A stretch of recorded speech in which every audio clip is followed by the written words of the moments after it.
안녕하세요, 여러분. 열방 상담소의 우아한 김은아 약사입니다. 오늘은 장내 유해균을 해결하여 암이 생기지 않는 몸을 만드는 비결을 알려드릴게요.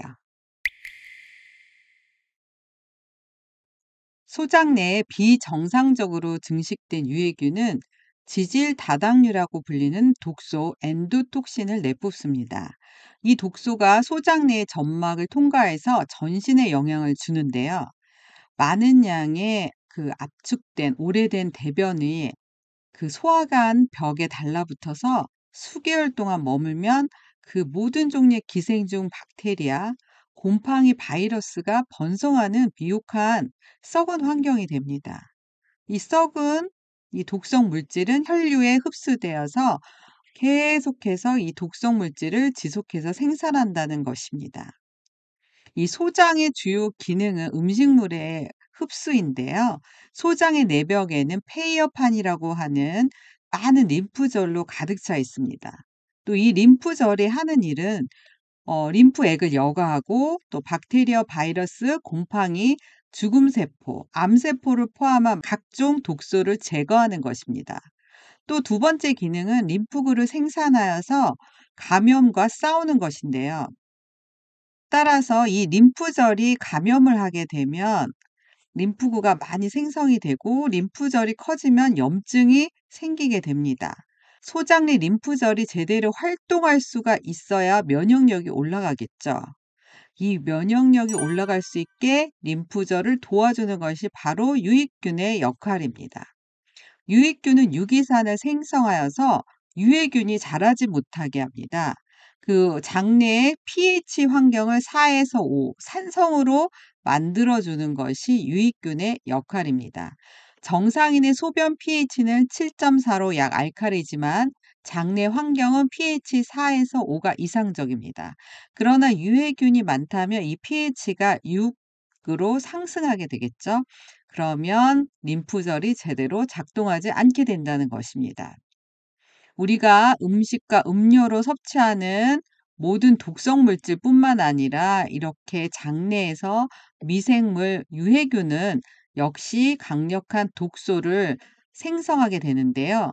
유익균은 많은 발암성 물질을 흡수하여서 비활성 상태로 만들고 또 모든 암 형성의 기초가 되는 그 장세포의 과증식을 억제하게 됩니다.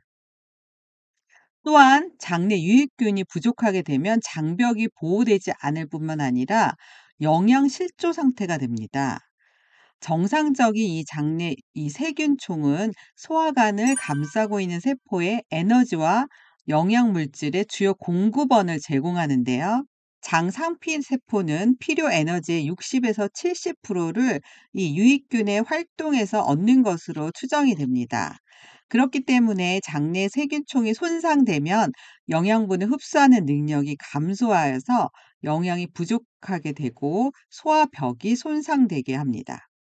이 장내 세균의 종류와 증식 여부에 따라 질병을 예측할 수가 있는데요. 2013년 학술지 네이처에 의하면 당뇨병과 장내 세균의 관계를 발표하였는데요. 혈당 수치가 정상인 사람들의 변을 보존해 두고 5년 후에 당뇨병에 걸린 사람과 그렇지 않은 사람의 장내 세균을 비교한 결과입니다. 결과는 당뇨병이 발병되기 5년 전부터 이미 장내에 특정한 세균이 증가하고 있다는 것입니다. 이 연구가 말하는 바는 특정 장내 세균이 있어서 당뇨병에 걸린다 또는 특정 세균이 당뇨병을 유발한다라는 추론을 할 수가 있습니다.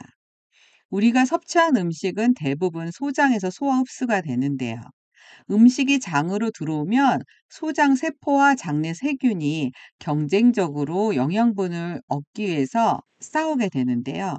장내 세균은 음식물의 찌꺼기를 먹이로 삼고 이 세균마다 좋아하는 음식이 다 다릅니다. 그렇다면 우리는 어떤 음식을 먹어야 할까요? 우리가 음식을 섭취한 대로 우리의 장내 환경이 달라지게 되는 것입니다. 음식물의 특정 성분은 유익한 박테리아의 도움 없이는 인간의 장에서 전혀 소화될 수가 없는데요. 바로 그 하나가 식이섬유입니다.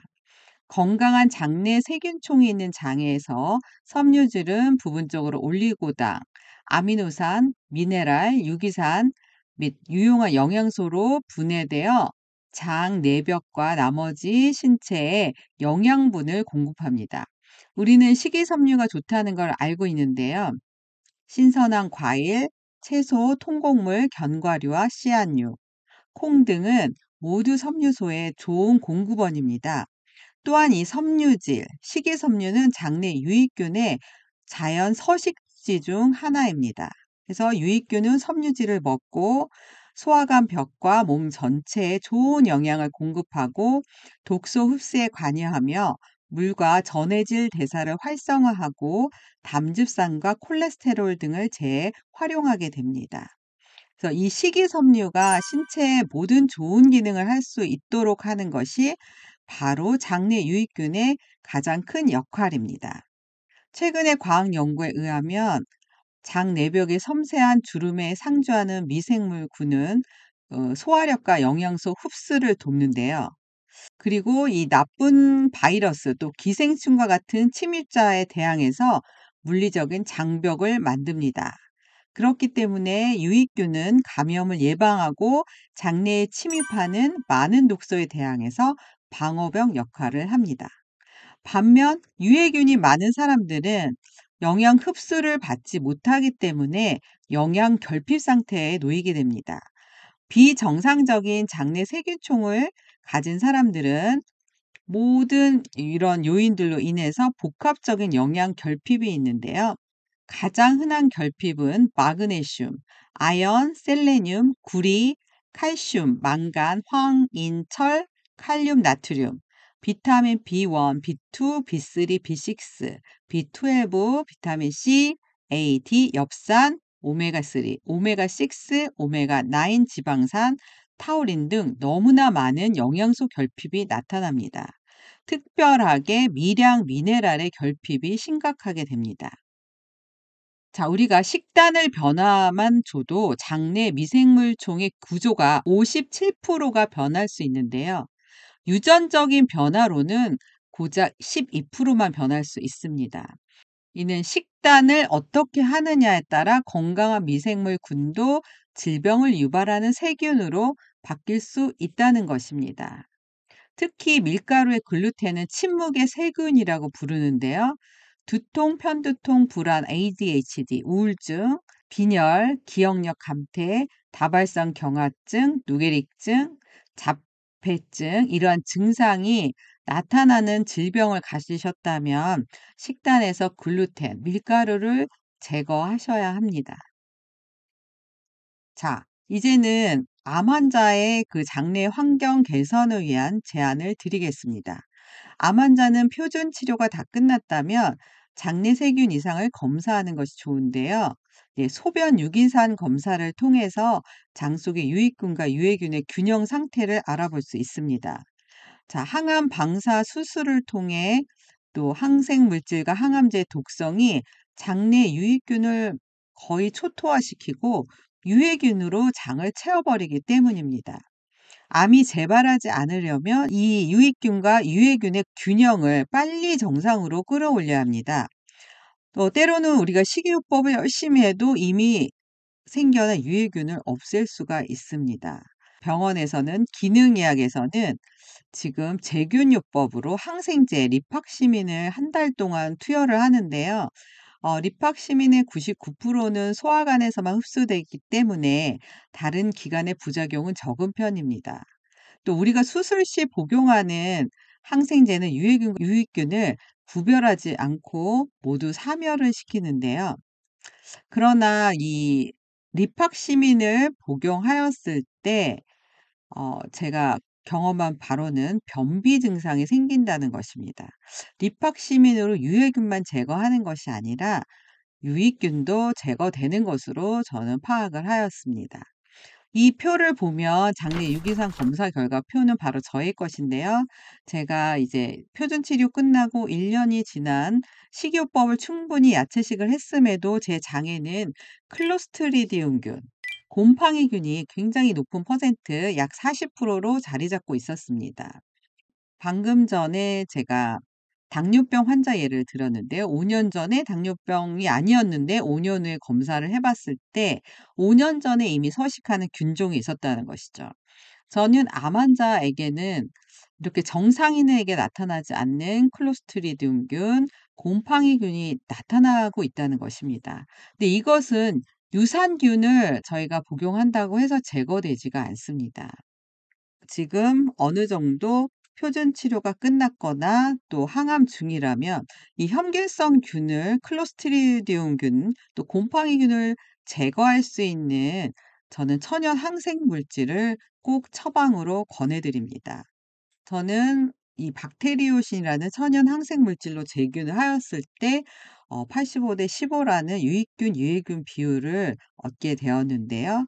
음식물로도 천연 이 항생 물질에는 알리신 성분의 마늘, 또 후코이단, 다시마, 또 황련의 베르베린 성분, 생강 등이 유해균을 제거하는 데 도움이 될 수 있습니다.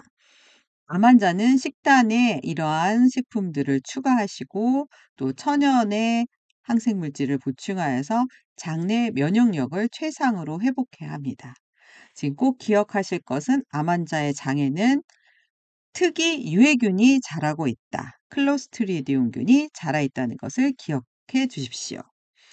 자, 많이 듣는 또 질문 하나가 항암 중 유산균은 복용해야 될까요? 자, 위장 불편감이 가장 큰 항암 부작용인데요. 방사선 치료는 장세포를 직접 죽이고 장점막, 장벽이 파괴됩니다. 장점막에 틈이 생기면 장내 유해균과 독소가 장의 조직과 장기로 들어가서 전신 염증을 일으키게 되는데요. 자, 프로바이오틱스 인 캔서 논문에 의하면 PD-L1 억제제, 즉 면역 치료제에 반응하지 않는 환자보다 장내 세균총이 유익균이 다양한 환자에게서 면역 치료제가 잘 듣는다는 연구 결과가 있습니다. 또 면역 항암제에 듣지 않는 환자의 대변 샘플에는 바로 클로스트리디움균이 발견되었습니다. 대장암 조직에서도 이 혐기성 악성 균종이 발견되어서 바로 여러분의 종양 발생 및 전이를 촉진한다는 것입니다. 자, 종양 전이를 촉진하는 기전에는 콕스2, NF-카파비, TNF-알파, 인터루킨6, 인터루킨8의 이 기전을 촉진합니다. 자, 여러분 기억하세요. 무엇이 촉진한다고요? 바로 장 속에 있는 혐기성 악성균 클로스트리디움균이 이러한 전이를 촉진하게 됩니다. 대장암 동물 모델에서 또 락토바실러스 람노서스, 락토바실러스 아시도필러스 또는 진통제인 세레콕시브와 이런 유산균을 병행하면 콕스2, NF-카파비, TNF-알파, 인터루킨6, 인터루킨8, KRAS 등의 발암성 바이오마커가 감소된다는 사실을 발견했습니다. 자, 비정상적인 장내 세균총은 암의 발생에 영향을 미칠 뿐만 아니라 항암 치료의 치료 효과와도 연관이 있습니다. 항암제인 시클로포스파미드는 약효를 활성화하기 위해서 장내 미생물에 의존하게 됩니다. 사이언스지 2013년 연구에 의하면 장이 건강할수록 시클로포스파미드를 이용한 암 퇴치 확률이 높아지는 것으로 나타납니다. 자, 장내 미생물 유익균은 면역력, 신진대사, 호르몬 균형, 인지력, 유전자 발현에 다 관여를 합니다. 장내 세균의 변화는 유방암, 위암, 식도암, 췌장암, 후두암, 간암, 담낭암 등 최근 발병률이 증가하는 암과도 관련이 있습니다. 자, 여러분 장내 미생물이 전등 스위치고 유전자는 벽 속의 전기 배선으로 생각을 해볼게요. 장내 미생물은 벽 속의 전기 배선은 바꾸지 못합니다. 하지만 전등은 켜거나 끌 수가 있습니다. 우리는 유전자 코드를 바꿀 수는 없지만 어떤 유전자가 켜지거나 꺼지게 영향을 줄 수는 있습니다. 그렇기 때문에 제가 제시하는 식단 몽땅 주스를 열심히 섭취한 분들은 한 달 안에 장의 변화를 감지할 수가 있습니다. 제가 상담한 간암 환자는 평생 지속된 지독한 방구 냄새가 일주일 만에 사라지는 것을 경험하게 됩니다. 또한 직장암 환자는 고질적인 변비로 고생했는데 한 달 안에 변비가 사라지게 됩니다. 또 프로바이오틱스인 캔서의 실험 결과를 보면 방사선 치료 1일차부터 방사선 치료가 끝날 때까지 17억 5천만 마리의 생균이 들어있는 프로바이오틱스 캅셀을 1일 3회 복용할 때 위약 그룹보다 설사 발생률이 낮았습니다. 또 항암요법 시 하루 전부터 3주 동안 1일 3회 락토바실러스 람노서스 보충제를 섭취한 그룹에서도 설사의 부작용이 현저히 줄어들었습니다. 그러나 항암 치료 시 호중구가 아주 낮은 환자와 골수 이식을 받는 급성 골수성 백혈병 환자에게는 프로바이오틱스를 사용하는 것이 권장되지 않습니다. 전반적인 항암 치료 관련 부작용에 있어서 프로바이오틱스 요법이 환자에게 긍정적인 보호 효과가 있는 것으로 보고가 되는데 면역 기능이 심하게 손상된 환자는 신중하게 접근을 해야 합니다. 결론적으로는 전문가의 지도 아래 항암 수술, 방사선 치료에 유익균을 보충하여 유해균 환경을 억제하는 것이 암의 치료에 근본적인 도움이 된다는 것입니다. 이것이 바로 프로바이오틱스인 캔서의 논문의 요약입니다. 자, 여러분 제가 어, 오늘 말씀드린 거는 암 환자라면 유해균을 증식하는 식단을 바꾸라입니다. 설탕, 밀가루, 우유, 과당, 인공 감미료는 식단에서 제외하셔야 합니다. 또 이것으로도 제거하기 힘들다면 자, 천연 보충제 요법을 해야 한다는 것이죠. 항생제 말고 천연 보충제. 저는 박테리오신이라는 물질을 이용해서 특별히 가장 악성균이 무엇이었죠? 바로 클로스트리디움균을 여러분의 장 속에서 제거하는 요법을 꼭 쓰기를 권합니다. 오늘 장에 대한 유해균, 유익균 정보를 여러분에게 나누어 드렸는데요. 더 자세한 내용은 제 책 열방약국 유방암 상담소 또 열방약국 말기암 통합요법 상담소에도 장에 대한 내용, 유익균, 유해균에 대한 내용들, 보충제에 대한 내용들이 자세히 나와 있습니다. 제가 전달했던 내용이 도움이 되셨다면 좋아요, 구독, 알림 설정 부탁드릴게요. 감사합니다. 더 유익한 영상으로 찾아뵙겠습니다.